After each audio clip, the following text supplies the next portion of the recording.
Hey, thanks for joining me. I'm just going to break down this little song I made for the channel. This is kind of an educational video. The first thing I start out with was the drums. I was just trying to find kind of an interesting rhythm. I was going for kind of a 80s synthwave type thing, so I'm using this VPROM instrument, and this is the rhythm I came up with.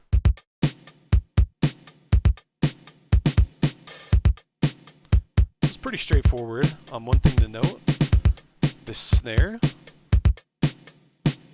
This is the only processing I did. I added some top end with an EQ, and then I added this reverb.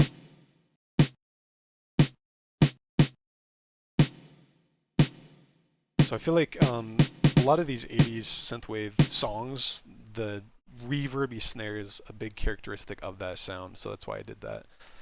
From there, we needed some sort of a harmonic element. So that's where this synth comes in. This is an instance of Acid V, and I found this cool pattern, so I decided to use this.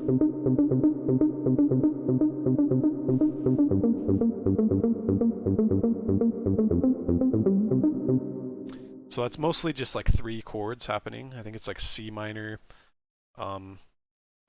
G minor, F major, or something like that. From there, I decided we needed sort of a bass element to come in to kind of further up the energy of the song. So I got another instance of Acid V and kind of created this sound.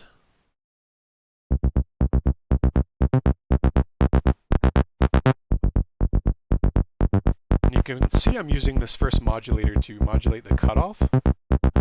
So it kind of builds up and then cuts down again. And I'm also using a heavy gate here, so it has that more percussive sound where it's like da da da da, rather than da da dun da da dun. Because I feel like that really plays well with the harmonic content we have here, and along with the drums, you'll hear they kind of dance around each other. So listen.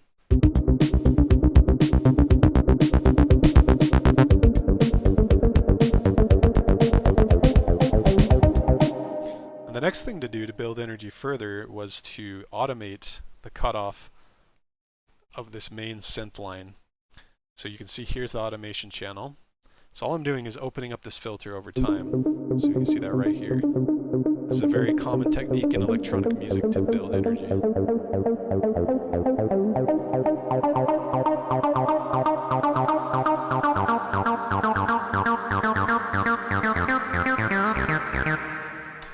Cool. So yeah, you hear that, how it kind of opens up and becomes more intense.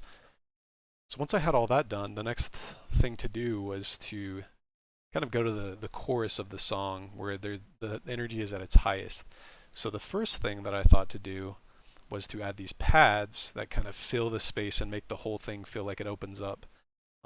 So here we're using this synth called Spire, and I'm using OTT to push the top end really hard so that it sounds very present and almost shrill.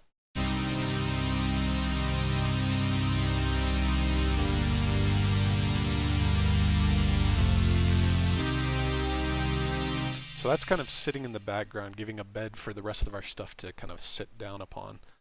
The next thing I did was added this skaka virtual instrument. And so this is just a rhythmic instrument that you can use to add some rhythmic elements to your stuff you're making. So this is what it sounds like.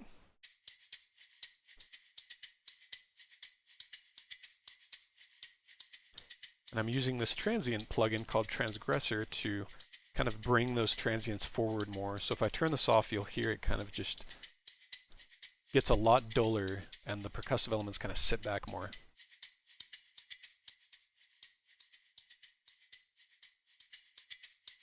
So you see, this is just kind of making that rhythm a little more obvious to the ear, a little more prominent. So finally, once all that was done, the final thing to do was to add some sort of a melodic hook to kind of make this a memorable thing for the listener. And I wanted it to be really weird sounding and kind of glitchy, and so this is what I came up with. I'm using this Legend virtual instrument here.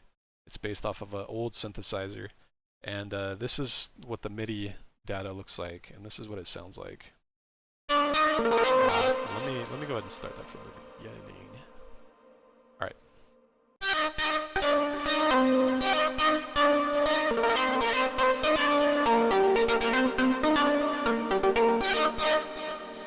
So you get the idea there.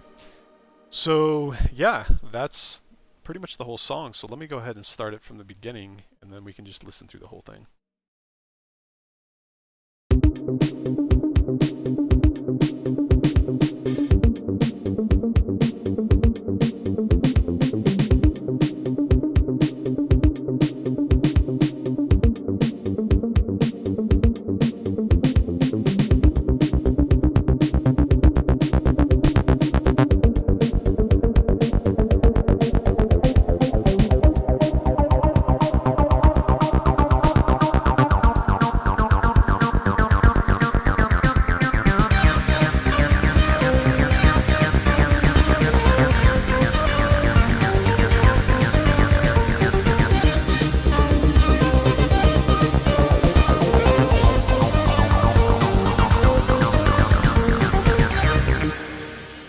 So yeah, that's it. Final thing I did on the master bus, I just put this limiter plug in to kind of make sure that the audio wouldn't get too spiky and to kind of bring the level up to where I wanted to.